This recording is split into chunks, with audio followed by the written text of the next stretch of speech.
Hello everyone. So we are discussing NCERT questions of the chapter Locomotion and Movement, and in today's session we are going to discuss the question number 4.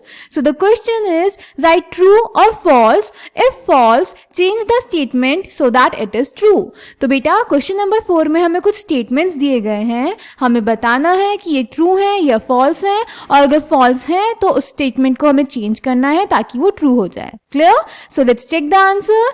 So a part is actin is present in thin filament. तो बेटा a part हमें बोल रहा है कि actin thin filament में present होता है, विच इज ट्रू.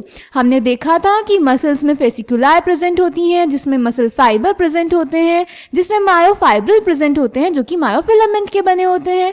मायोफिलामेंट दो टाइप के होते हैं, thick and thin. Thick filament बना होता है मायोसिन प्रोटीन का और थिन फिलामेंट बना होता है एक्टिन प्रोटीन का. तो स्टेटमेंट ए हो जाएगा बेटा true. Clear? Then B statement is H zone of striated muscle fiber represents both thick and thin filaments. B statement बेटा हमें बोल रहा है कि striated muscle fiber का H zone थिक और थिन दोनों फिलामेंट्स को रिप्रेजेंट करता है, which is false. H zone बेटा वो जोन होता है जिसमें सिर्फ थिक फिलामेंट प्रेजेंट होता है, थिन फिलामेंट एब्सेंट होता है. इसको हमने क्वेश्चन नंबर 1 में सार्कोमेयर के डायग्राम में भी देखा था. क्लियर? सो बी पार्ट हो जाएगा फॉल्स और इसका करेक्ट स्टेटमेंट हो जाएगा H zone represents thick filament only, thin filament is absent here. Clear? Then C part is human skeleton has 206 bones, which is true. Humans में human skeleton में 206 bones होती हैं. So C हो जाएगा true. Then D part is there are 11 pairs of ribs in man.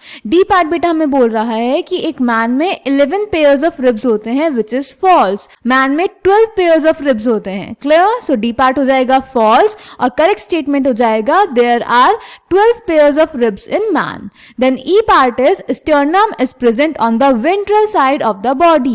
E part बोल रहा है कि sternum body की ventral side पे present होता है, which is true. So I hope this question is clear to you. Thank you.